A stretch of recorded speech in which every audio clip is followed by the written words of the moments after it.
आज आपण नवदुर्गा सिरीजची पहिली कडी पाहणार आहोत आणि या भागात आपण भेट देणार आहोत कोल्हापूरच्या आझाद चौकातील एकविरा देवीच्या मंदिराला। कोल्हापूरमधील आझाद चौकात दत्त भिक्षालिंग मंदिराच्या उजव्या बाजूस हे ऐतिहासिक एकविरा देवीचे मंदिर वसलेले आहे।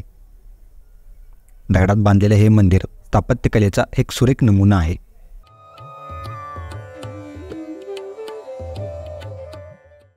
मंदिराच्या प्रवेशद्वारात प्रवेश करताच आपल्याला सुंदर रेखीव खांब दिसून येतात, जे मंदिराच्या या अद्वितीय स्थापत्य शैलीची झलक देतात। मंदिरातील मुख्य आकर्षण म्हणजे देवी एकविरा यांची सुबक नितांत सुंदर मूर्ती। या मूर्तीचं रूप पाहून मन मंत्रमुग्ध होतं।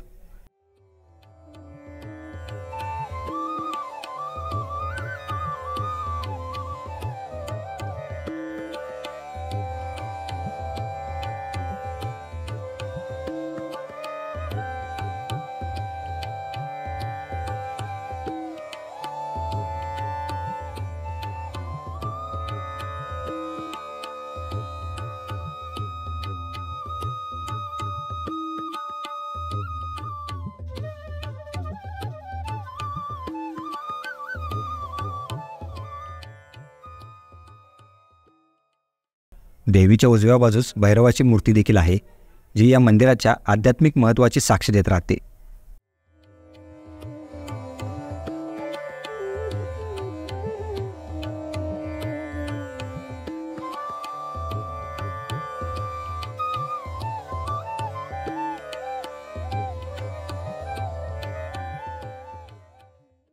मंदिराच्या बाहेर एक चौतरा आहे, जो दत्तगुरूंच्या पालखीच्या विश्रांतीसाठी वापरला जातो।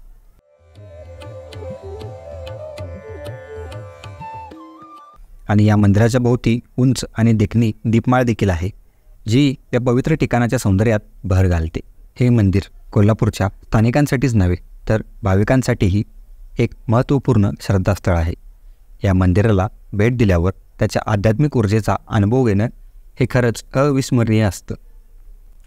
या मंदिराच्या आणि देवीची महत्त्वपूर्ण माहिती आपण ॲडव्होकेट प्रसन्न मालेकर यांच्याकडून घेऊ। करवीर क्षेत्रामधल्या नवदुर्गापैकी पहिली दुर्गा अर्थात भगवती एकविरा।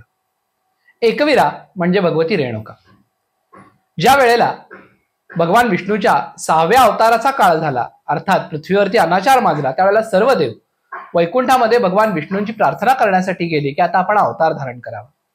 त्यावेळेला भगवान नारायण म्हणाले की मला उदरामध्ये धारण करेल असे समर्थ माता पिता मला या भूमीवरती हवेत, आणि त्यासाठी तुम्ही भगवती अदितीला म्हणजे माता अदितीला विनंती करा की तिने जन्म घ्यावा। अदितीनं देवांना सर्व विनंती केली की मी तप करते, माझ्या तपावरती प्रसन्न होऊन पार्वतीनं मला वरदान दिलेलं आहे की आपण एका अंशाला अवतारही धारण करू। महर्षी कश्यप आणि भगवान शंकरांचा एकत्र अवतार असे जमदग्नी प्रगट होतील, पण सर्व देवांचं सामर्थ्य माझ्या ठिकाणी असलं पाहिजे, तरच मी भगवान विष्णूंना पुत्ररूपात धारण करेन। त्यावेळेला सर्व देवांनी आपली सगळी ताकद आदितीच्या ठाई पुन्हा स्थापित केली, कारण आदिती ही देवतांची माता आहे। सूर्याचं तेज, चंद्राची शीतलता हे सगळं त्यांना आदितीपासूनच प्राप्त झालंय, पण तरीही सर्व देवांची माता असलेल्या आदितीच्या ठिकाणी सर्व देवांनी आपलं तेज स्थापन केलं, म्हणून त्या रूपाला नाव मिळालं एकविरा। अशी जगदंबा आदिती पार्वती या एकत्र अंशानं रेणुराजाच्या घरी यज्ञकुंडातून प्रगट झाली आणि रेणुराजाची कन्या म्हणून तिला नाव मिळालं रेणुका। तर सर्व देवांचं तेज एकत्र धारण करणारी अशी ती एकविरा नावानं प्रसिद्ध झाली। तिच्या एकविरा नावामागची दुसरी कथा अशी सांगितली जाते की परशुरामासारखा सर्वश्रेष्ठ वीर दुसरा कोणी नाही, आणि म्हणून परशुरामासारख्या एकमेव वीराला जन्म देणारी जननी म्हणून ही एकविरा। आजही सह्याद्री पर्वतामध्ये लोणावळ्याजवळ कार्ला गावात एकविरा भगवतीचं स्थान आहे। माहूरगडावरती सुद्धा रेणुकेला एकविरा म्हणून ओळखण्याचा प्रघात आहे। अशा या एकविरेचं स्वयंभू स्थान कोल्हापुरामध्ये आझाद चौक परिसरात आहे। आझाद चौकात असणाऱ्या या एकविरा मंदिरात भगवती एकविरा स्वयंभू तांदळा म्हणजे स्वयंभू पाषाणाच्या रूपात आहे। मुख्यत्वे हे स्थान प्रसिद्ध आहे ते दत्त भिक्षालिंग स्थान म्हणून। नगराच्या बाहेर दत्तप्रभूंची भिक्षा झाल्यानंतर देवांचं भिक्षा ग्रहण करण्याचं स्थान म्हणजे हे एकविरेजवळचं भिक्षालिंग मंदिर, आणि म्हणूनच या मंदिराच्या पाठीमाग लिंगत्रय अर्थात एकाच शिवलिंगावरती ब्रह्मा विष्णू महेश या तिघांच्याही लिंग रूपात असणारं भिक्षालिंग या ठिकाणी आपल्याला पाहायला मिळतं।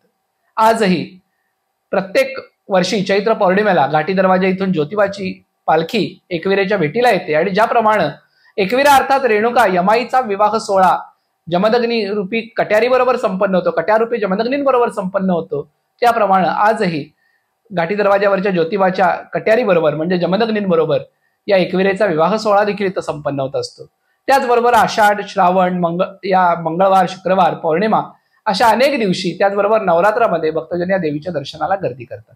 ही होती एकविरा मंदिराची माहिती. हा व्हिडिओ आपल्याला कसा वाटला कमेंटमध्ये नक्की सांगा. संपूर्ण व्हिडिओ पाहिल्याबद्दल धन्यवाद. व्हिडिओ आवडला असेल तर लाईक करा, शेअर करा आणि चॅनलला सबस्क्राईब करा, कारण अशाच दुर्लभ माहिती आम्ही तुमच्यासाठी घेऊन येत असतो.